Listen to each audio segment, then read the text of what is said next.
ನೋಡಿ ಅವ್ರ ಐಶ್ವರ್ಯ ಎಂಥ ವಿಮಾನ ನೋಡಿರೋದು. 5 ಸ್ಟಾರ್ ಇದ್ದಂಗೆ ಐತೆ ಆ ವಿಮಾನ. ಮತ್ತು ಸಿದ್ದರಾಮಯ್ಯನವರು ಸಮಾಜವಾದ ಭಾಳ ಬಡವರ ಪರವಾಗಿ ಏನೇನು ಕತ್ತಿ ಹೊಡಿತಿದ್ರಲ್ಲ, ಜಮೀರ್ ಅಹ್ಮದ್ ಜೋಡ ಕೂಡಿ ಅವರು ಹಾದಿ ಬಿಟ್ಟಾರೆ. ಜಮೀರ್ ಅಹ್ಮದ್ ಜೋಡ ಯಾರು ಕೊಡ್ತಾರೆ ಹಾದಿ ಬಿಡ್ತಾರೆ. ಹಿಂದೆ ಕುಮಾರಸ್ವಾಮಿ ಅವ್ರು ಹಾದಿ ಬಿಟ್ಟಿದ್ರು, ಅವ್ರು ಹಾದಿ ಬಿಟ್ಟಿದ್ರು, ಈಗ ಹಾದಿ ಒಳಗೆ ಬಂದರು. ಈಗ ಸಿದ್ದರಾಮಯ್ಯ ಹಾದಿ ಬಿಟ್ಟು ಮಕ್ಕ ಮದನ ಕೊಡಿಟ್ಟಾರ. ಸಿದ್ದರಾಮಯ್ಯನವರು ಮುಗಿಸ್ತಾರ. ಜಮೀರ್ ಅಹ್ಮದ್ ಯತ್ನಾಳ್ ಅವರು ದಿಲ್ಲಿಗೆ ಹೋಗಿದ್ರು. ನೀವು ಮಾಧ್ಯಮದವರು ಬಿಗ್ ಶಾಕ್. ಯತ್ನಾಳ್ಗೆ ಯಾರು ಭೇಟಿ ಇಲ್ಲ, ಭಾರೀ ಅಪಮಾನ, ವಿಜಯೇಂದ್ರದ ಭಾರೀ ಗೆಲುವು. ಯಾವ ನಾಟಕ ಮಾಡ್ಕೋತ ಕುಂಡ್ರಬೇಡ್ರಿ. ನೀವು ವಿಜಯೇಂದ್ರ ಹೊಗಳಿತ್ತಂದ್ರೆ ಇಂದ್ರ ಚಂದ್ರ ಭೂಮಿ ಮ್ಯಾಗ ಒಬ್ಬನೇ ಹುಟ್ಟ್ಯಾನಂತ ನೀವು ಹೇಳ್ಕೊರಿ. ನಾ ಯಾರನ್ನೂ ಭೇಟಿಗೆ ಹೋಗಿಲ್ಲ, ನಾ ಯಾರ್ದು ಅಪಾಯಿಂಟ್ಮೆಂಟ್ ಕೇಳಿಲ್ಲ.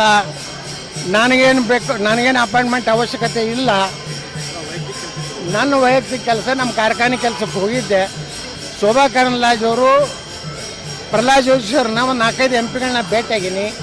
ಅದನ್ನು ಬಿಟ್ಟರೆ ಯಾರ ಬಲ್ಲಿಯೂ ಅಪಾಯಿಂಟ್ಮೆಂಟ್ಗೆ ದೈನ್ಯನಾಗಿ ಅತ್ಯಂತ ಅಪಮಾನಕಾರಿಯಾಗೇನು ಬಂದಿಲ್ಲ.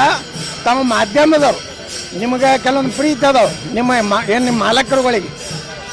ವಿಜಯೇಂದ್ರ ಮ್ಯಾಗ ಇಡ್ರು, ಅವ್ನು ಹೋಗಿಡ್ರಿ, ಬೇಕಾದಟ್ಟು ಹೋಗಿಡ್ರಿ. ನಾವು ನಡ ಅವಾಗ ಇರೋದ್ರಿಂದ 35 ಲೋಕಸಭೆ ಬರ್ತದೆ, ಹೋಗಿಡ್ರಿ, ನನಗೇನು ಗಂಟು ಹೋಗೋದು. 28 ಅದಾವೆ. ಆದರೂ ಪಂಪ್ ಹೊಡಿಬೇಕಾದ್ರೆ 35 ಲೋಕಸಭೆ ಗ್ಯಾರಂಟಿ ಕರ್ನಾಟಕದ ಹೊಡಿರಿ. ಆಮ್ಗ ಕೇಳ ನರೇಂದ್ರ ಮೋದಿಯವರು, ನರೇಂದ್ರ ಮೋದಿ ನಮಗೆ ಈ ಕರ್ನಾಟಕದ ಲೋಕಸಭೆ ನಡೀತು. ಯಾವ ಅಪ್ಪನ ಏನಿಲ್ಲ, ಇವ್ರ ಮೋತಿ ನೋಡಿ ಯಾರ ಓಟ್ ಹಾಕೋದಿಲ್ಲ. ನನ್ನ ಹೋರಾಟ ಏನದ, ವಂಶವಾದ, ಭ್ರಷ್ಟಾಚಾರ, ಅಡ್ಜಸ್ಟ್ಮೆಂಟ್, ಮೂರರ ವಿರುದ್ಧ ನಾನು ಕಂಟಿನ್ಯೂ ಇರ್ತದೆ. ನನಗೆ ಯಾರೂ ಬೈದಿಲ್ಲ, ಎಚ್ಚರಿಕೆ ಕೊಟ್ಟಿಲ್ಲ, ಗಂಭೀರವಾದ ಎಚ್ಚರಿಕೆ ಏನು ಯಾವನೂ ಕೊಟ್ಟಿಲ್ಲ. ಸುಮ್ಮನೆ ನೀವು TV ಅವರು ಯೂಟ್ಯೂಬ್ ಚಾನಲ್ದಾಗ ಹೊಡ್ಕೊತ್ಕೊಂಡಿರ್ತೀರಿ. ಹೊಡಿರಿ, ನನ್ನ ಹೆಸರಲ್ಲೇ TRP ಬರ್ತಿದ್ರು, ಹೊಡ್ಕೊತ್ಕೊಂಡ್ರಿ. ವಿಡಿಯೋ ನಿಮಗೆ ಇಷ್ಟವಾದಲ್ಲಿ ಲೈಕ್ ಮಾಡಿ, ಶೇರ್ ಮಾಡಿ, ಸಬ್ಸ್ಕ್ರೈಬ್ ಮಾಡಿ.